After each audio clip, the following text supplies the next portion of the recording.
सबसे पहले बात चुनावी खबरों की। बीजेपी आज जारी कर सकती है लोकसभा चुनाव के लिए प्रत्याशियों की पहली लिस्ट। देर रात तक चली बीजेपी केंद्रीय चुनाव समिति की बैठक। पहली लिस्ट में हो सकता है कई बड़े नेताओं का नाम। बीजेपी केंद्रीय चुनाव समिति की बैठक से पहले पीएम आवास पर बैठक हुई। गुरुवार शाम हुई बैठक में केंद्रीय गृह मंत्री अमित शाह, बीजेपी के राष्ट्रीय अध्यक्ष जेपी नड्डा मौजूद रहे। पीएम मोदी का आज से झारखंड, पश्चिम बंगाल और बिहार का दौरा। आज झारखंड और फिर पश्चिम बंगाल के हुगली में विकास परियोजनाओं की सौगात देंगे। जनसभा को भी संबोधित करेंगे।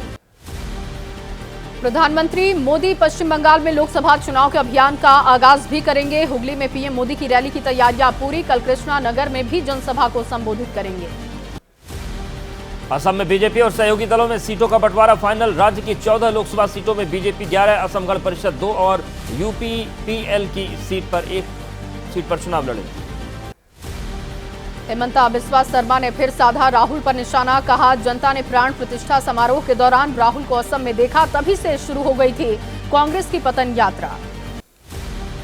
असम बीजेपी अध्यक्ष भावेश कालिता का दावा। कहा, असम में 14 में से 12 सीट जीतने का पार्टी ने रखा है लक्ष्य। पिछले लोकसभा चुनाव में बीजेपी ने 9 सीट पर जीत दर्ज की। असम कांग्रेस के कार्यवाहक अध्यक्ष रहे राणा गोस्वामी ने ज्वाइन की है बीजेपी। कहा, हमेशा कांग्रेस में कुछ ना कुछ गलत होता रहता है, इसीलिए पार्टी छोड़ी। एमवीए में बन गई है बात। सूत्रों के मुताबिक सीट शेयरिंग का फार्मूला तय। सबसे ज्यादा शिवसेना उद्धव गुट को सीट, वंचित बहुजन अघाड़ी को 2, राजू शेट्टी के स्वाभिमान पक्ष को 1 सीट। सूत्रों के मुताबिक महाराष्ट्र की 48 लोकसभा सीट में से शिवसेना उद्धव ठाकरे गुट को 21 सीट, कांग्रेस 15 और एनसीपी शरद पवार गुट 9 सीट पर लड़ेगी लोकसभा का चुनाव। महाविकास अघाड़ी में जल्द ही सीट शेयरिंग का होगा ऐलान। सूत्रों के मुताबिक जिस पार्टी का होगा मौजूदा सांसद, उस पार्टी को मिलेगी सीट, भले ही पार्टी में ना हो सांसद। महाराष्ट्र में एमवीए की सीट शेयरिंग पर अब दिल्ली में होगा अंतिम फैसला। सूत्रों के हवाले से खबर। बैठक के बाद पवार से उनके आवास पर मिले नेता। कांग्रेस नेतृत्व की राय के बाद ऐलान होगा।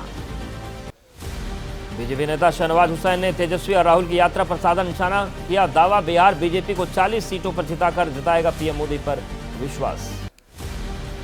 तेलंगाना में बड़ा उलटफेर हुआ। सांसद पी रामुलु ने बीआरएस छोड़कर ज्वाइन की है बीजेपी। पीएम मोदी की तारीफ की। दिल्ली में कहा, केंद्र सरकार के काम को देखकर बीजेपी ज्वाइन की। बीआरएस नेता केटी रामाराव ने तेलंगाना के सीएम आर रेड्डी को दी लोकसभा चुनाव लड़ने की चुनौती। कहा, मौका और दूसरे फायदों के लिए लोग छोड़ते रहते हैं पार्टी। बीजेपी में जाने को लेकर कमलनाथ के बेटे सांसद नकुल नाथ ने कहा, बीजेपी फैला रही है भ्रम। कमलनाथ या मैं कोई बीजेपी में नहीं जा रहा, हम लोग कर रहे हैं लोकसभा चुनाव की तैयारी। उत्तराखंड के साधु संतों ने उठाई मांग। हरिद्वार लोकसभा सीट से किसी संत को मिले टिकट। कहा, अगर कोई संत हरिद्वार से सांसद बनेगा तो धर्म की नगरी का विकास होगा।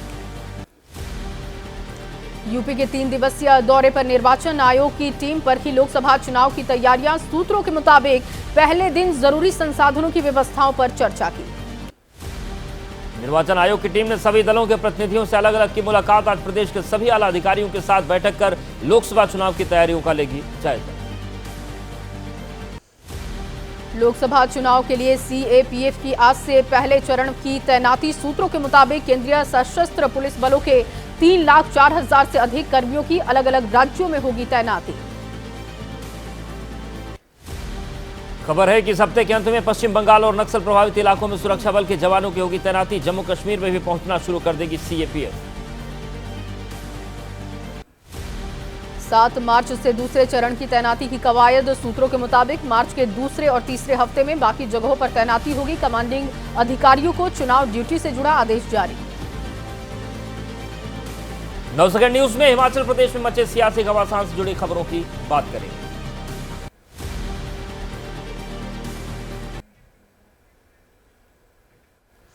तो हिमाचल प्रदेश में फिलहाल सियासी संकट टल चुका है। कांग्रेस 6 नेताओं की समन्वय कमेटी तैयार करेगी। सुखविंदर सुक्खू बने रहेंगे सीएम। प्रतिभा सिंह ने कहा, लोकसभा चुनाव अगली प्राथमिकता।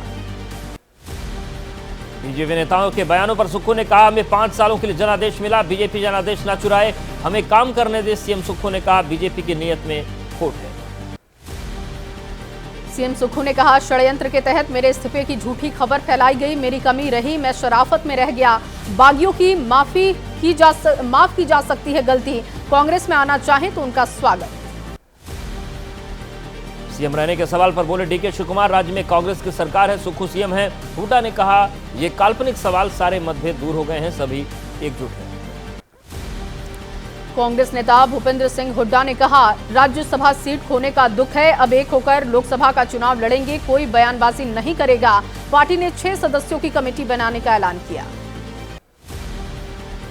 हिमाचल प्रदेश कांग्रेस प्रमुख प्रतिभा सिंह ने कहा, इस मुद्दे को जितना बड़ा मीडिया ने बना दिया उतना है नहीं। कहा, हम ये नहीं चाहते कि हम बोले कुछ और उसका मतलब कुछ और निकाला जाए। सुप्रीम कोर्ट पहुंचे हिमाचल प्रदेश के बागी विधायकों ने दाखिल की याचिका। राजेंद्र राणा ने एबीपी न्यूज से कहा, हमारे साथ कई और भी विधायक हैं, 6 कांग्रेस विधायक अयोग्य घोषित किए गए। बीजेपी नेता जयराम ठाकुर ने कहा, सरकार कभी भी गिर सकती है, आप रात में सोए होंगे, सुबह मालूम पड़ेगा सरकार गिर गई। बोले, हिमाचल में कांग्रेस सरकार लंबे समय तक नहीं चलेगी। केंद्रीय मंत्री हरदीप पुरी का निशाना, कहा, कांग्रेस प्रत्याशी कर रहे एथिक्स की बात, पहले वो खुद सीखे, हारने पर आप ईवीएम को ब्लेम करते हैं, हमने तो आज तक ईवीएम को दोष नहीं दिया। कुल्लू जिले में बागी विधायक रवि ठाकुर के आवास पर आस्था किया बंद, परिवार का दावा, स्टे ऑर्डर के बावजूद हुई कार्रवाई। विधानसभा सदस्यता खत्म होते ही वन विभाग ने की कार्रवाई। और चलिए अब 9 सेकंड न्यूज में राजनीति से जुड़ी कुछ और अहम खबरें आपको दिखाते हैं। संदेशखाली केस में मुख्य आरोपी शेख शाहजहां को 10 दिनों की पुलिस रिमांड। शाहजहां से पूछताछ करेंगे सीआईडी के अधिकारी। जमानत को लेकर हाईकोर्ट पहुंचे वकील को चीफ जस्टिस ने फटकार लगाई। शेख शाहजहां की गिरफ्तारी पर बोले टीएमसी नेता डेरेक ओब्रायन, कहा, एक पार्टी है जो सिर्फ बोलती रहती है, तृणमूल जो कहती है वो करती है। हमने शेख शाहजहां को 6 साल के लिए निलंबित किया।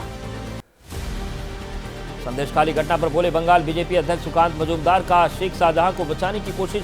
शेख पर लगी धाराएं ज्यादातर जमानती, महिला अत्याचार से जुड़ी धाराएं शामिल हैं। बंगाल के नेता प्रतिपक्ष शुभेंदु अधिकारी का बयान, कहा, मजबूरी में शाहजहां को पकड़ा गया, जेल में 5 स्टार सुविधा मुहैया कराएंगी दीदी, सीबीआई को ट्रांसफर करना चाहिए केस। शेख शाहजहां की गिरफ्तारी पर बोले केंद्रीय मंत्री राजीव चंद्रशेखर, का शेख शाहजहां को बंगाल पुलिस दे रही वीआईपी ट्रीटमेंट। टीएमसी की तुष्टिकरण की राजनीतिक खबरें हैं, जनता जवाब देगी। शेख शाहजहां की गिरफ्तारी पर अनुराग ठाकुर ने पश्चिम बंगाल सरकार पर बोला हमला, कहा, ममता जी के राज में जंगल राज है, न्याय मांगने पर जनता को कुचला जा रहा, अपराधियों को मिल रहा संरक्षण। बिहार सरकार में विवादों के घेरे में शिक्षा विभाग के ऊपर मुख्य सचिव के पाठक केंद्रीय प्रतिनियुक्ति पर दिल्ली जाएंगे। नीतीश सरकार ने उन्हें एनओसी दिया और साथ ही रिलीज भी किया। नासिक हाईवे पर मजार का मामला गरमाया, बीजेपी नेता नितेश राणे का बयान, कहा, प्रशासन ने हाईवे से नहीं हटाई मजार तो हम बनाएंगे हनुमान मंदिर। हाईवे पर अवैध तरीके से बनी है मजार। आज से चंडीगढ़ में शुरू होगा पंजाब विधानसभा का बजट सत्र। 5 मार्च को वित्त मंत्री हरपाल सिंह चीमा पेश करेंगे राज्य का बजट। 15 मार्च तक चलेगा पंजाब का बजट सेशन। दिल्ली के एलजी विनय सक्सेना ने सीएम केजरीवाल को लिखा पत्र, कहा, पिछले 2 सालों में हुए भ्रष्टाचार की खुल रही है पोल। दिल्ली सरकार ने झूठे विज्ञापन और भ्रामक प्रचार का सहारा भी लिया। एलजी की चिट्ठी पर दिल्ली सरकार का जवाब, कहा, एलजी के नियंत्रण में है दिल्ली के अधिकारी जो सरकार के कामों में डाल रहे बाधा। कार्रवाई की जगह दिल्ली सरकार को बदनाम करने की कोशिश। माइक्रोसॉफ्ट के सह संस्थापक बिल गेट्स ने पीएम मोदी की तारीफ की, कहा, भारत कोरोना वैक्सीन के मामले में विश्व में सबसे आगे है, इसीलिए भारत में भागीदारों के साथ निवेश कर रहे हैं। बिहार सरकार ने बिहार अपराध नियंत्रण संशोधन विधेयक किया पारित। डिप्टी सीएम सम्राट चौधरी, कहा, माफिया और सिंडिकेट की अब खैर नहीं, महिलाओं से छेड़छाड़ करने वालों पर होगी सख्ती। लोकसभा चुनाव पर केंद्रीय मंत्री राजीव चंद्रशेखर का बयान सामने आया, बोले दक्षिण से चुनाव में बीजेपी को मिलेगा बड़ा समर्थन। कांग्रेस पर बोला हमला, कहा, तुष्टीकरण की राजनीति हो रही उजागर। ओडिशा दौरे पर राष्ट्रपति द्रौपदी मुर्मू बरहामपुर विश्वविद्यालय में 25वें दीक्षांत समारोह में लेंगी हिस्सा। ब्रह्मा कुमारी के स्वर्ण जयंती समारोह में भी शामिल होंगे। कर्नाटक दौरे पर उपराष्ट्रपति जगदीप धनखड़ आज धारवाड़ में आईआईटी परिसर में केआरबीसी और सीएलटी का उद्घाटन करेंगे। उपराष्ट्रपति संस्थान में रूफटॉप सोलर पैनल सुविधा की आधारशिला रखेंगे। आरएसएस संस्थापक गेडगेवार के जीवन पर आधारित पुस्तक का होगा विमोचन। आंध्र प्रदेश के गवर्नर ए अब्दुल नजीर, आरएसएस के सरकार्यवाह दत्तात्रेय होसबले रहेंगे मौजूद। समाजवादी पार्टी के बागी विधायक मनोज पांडे ने किए अयोध्या में रामलला के दर्शन। कहा, पार्टी के निर्देश पर रामलला के दर्शन के लिए नहीं आ सका था अयोध्या। दिल्ली मेरठ माइनर वकील हसन का मकान डीडीए द्वारा तोड़े जाने पर एलजी पर भड़की मंत्री आतिशी। कहा, उन सभी लोगों को आवास मिले जिनकी तोड़ी गई झुग्गियां। और चलिए 9 सेकंड न्यूज में कोर्ट केस से जुड़ी खबरें आपको दिखाते हैं। ज्ञानवापी मामले पर आज सुप्रीम कोर्ट में सुनवाई। मुस्लिम पक्ष ने इलाहाबाद हाईकोर्ट की ज्ञानवापी के भीतर पूजा जारी रखने के फैसले को सुप्रीम कोर्ट में चुनौती दी है। कोस्ट गार्ड में महिलाओं को परमानेंट कमीशन देने के मामले पर सुप्रीम कोर्ट में आज सुनवाई होगी। पिछली सुनवाई में कोर्ट ने सरकार को लगाई थी फटकार। परमानेंट कमीशन देने के पक्ष में है सुप्रीम कोर्ट। मथुरा की श्री कृष्ण जन्मभूमि और शाही ईदगाह मस्जिद विवाद में इलाहाबाद हाईकोर्ट में चल रही सुनवाई नहीं हो सकी पूरी। कोर्ट अब 13 मार्च को सुनवाई करेगा। अलग अलग राज्यों से जुड़ी खबरें 9 सेकंड न्यूज में आप देखते हैं। एबीपी नेटवर्क के सीईओ अविनाश पांडे ने प्राइवेट इन्वेस्टमेंट्स इन इंडिया के मुद्दे पर स्टैनफोर्ड यूनिवर्सिटी में कहा, मीडिया मनोरंजन क्षेत्र में करने वाले भारतीय व्यापारियों में अपार संभावनाएं। रूसी सेना में काम कर रहे भारतीयों को लेकर विदेश मंत्रालय का बयान अलग। कहा, रूस में फंसे 20 भारतीयों को सुरक्षित वापस लाने की कोशिश जारी है। अधिकारियों से किया जा रहा है संपर्क। यूपी बोर्ड की परीक्षा में 12वीं के 2 पेपर लीक का मामला। जांच के लिए 3 सदस्यों की कमेटी बनाई गई। आगरा में मैथ और बायोलॉजी के पेपर लीक होने से मचा था हड़कंप। पुलिस ने दर्ज की एफआईआर। यूपी के आगरा में इंटरमीडिएट के 2 विषय के पेपर व्हाट्सएप ग्रुप पर लीक हुए थे। परीक्षा के 1 घंटे पहले पेपर लीक हुआ था। पूरे मामले की जांच पड़ताल में जुटी है कमेटी।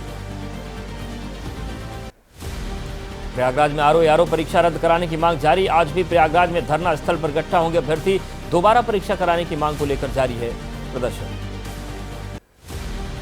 यूपी के प्रयागराज में परीक्षा रद्द करने की मांग को लेकर अभ्यर्थियों के आंदोलन में शामिल हुई लोक गायिका नेहा सिंह राठौर। धरना स्थल पर पहुंची नेहा सिंह ने मीडिया से बनाई दूरी। परीक्षा लीक मामले में अखिलेश यादव ने एक्स पर पोस्ट कर बीजेपी पर बोला हमला। कहा, यूपी के युवाओं और बच्चों का भविष्य अंधकार में है। परिवार विरोधी बीजेपी की धूमिल हुई छवि। जम्मू कश्मीर के बांदीपोरा में बर्फीली घाटी में विंटर स्पोर्ट्स का आयोजन। भारतीय सेना और खेल विभाग ने स्की प्रशिक्षण शुरू किया। जम्मू कश्मीर के श्रीनगर में जमा लता इलाके में एक घर में आग लगने से एक शख्स की मौत हो गई। आग लगने के दौरान बेहोश हुए थे मकान मालिक। अस्पताल में इलाज के दौरान दम तोड़ा। पंजाब के बरनाला में तेज रफ्तार कार ओवरब्रिज से टकराकर पलटी। कार सवार महिला की मौके पर मौत। 3 अन्य गंभीर रूप से घायल। सभी घायलों को अस्पताल में कराया गया भर्ती। छत्तीसगढ़ के बिलासपुर में शराबी शिक्षक पर गिरी है गाज। स्कूल में मदिरा सेवन करने पर शिक्षक को निलंबित किया गया। सोशल मीडिया पर शिक्षक का वीडियो वायरल हुआ था। वाराणसी में मुस्लिम राष्ट्रीय मंच की अगुवाई में मुस्लिमों ने काशी विश्वनाथ मंदिर में किए बाबा के दर्शन। मुस्लिम समुदाय के लोग ओम नमः शिवाय का उद्घोष करते भी नजर आए।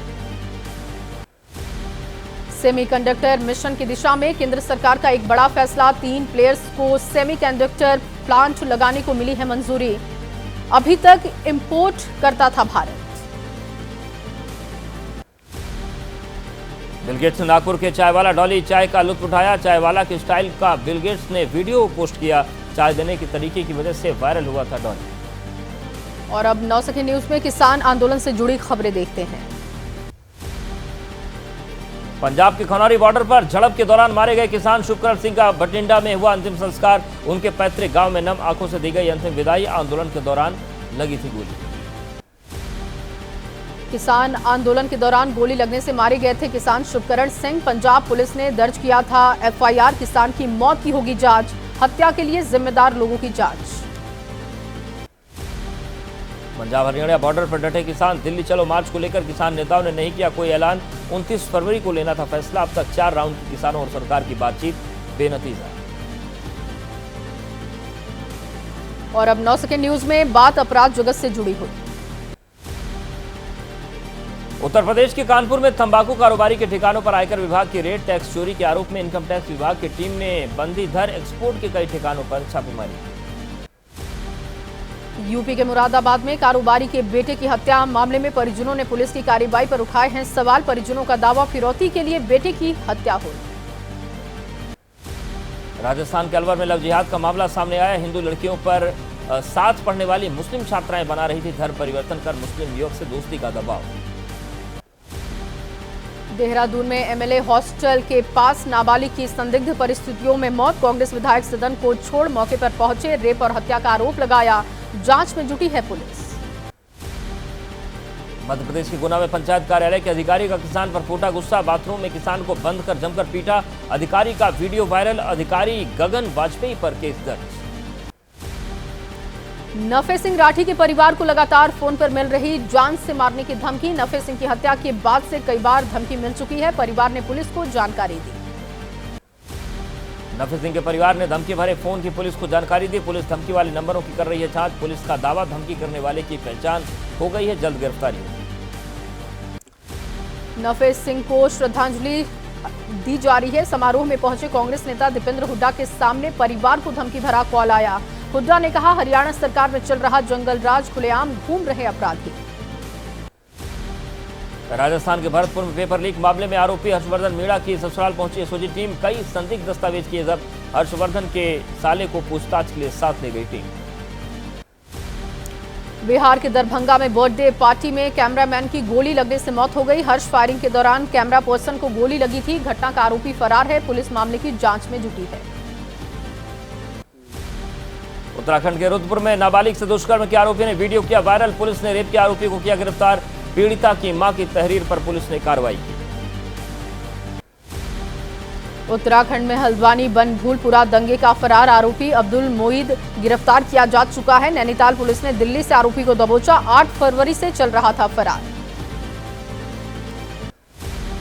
दिल्ली पुलिस ने 3 शातिर जालसाजों को किया गिरफ्तार। आधार कार्ड में फर्जीवाड़ा का काम करते तीनों आरोपियों के पास से कई फर्जी आधार कार्ड बरामद।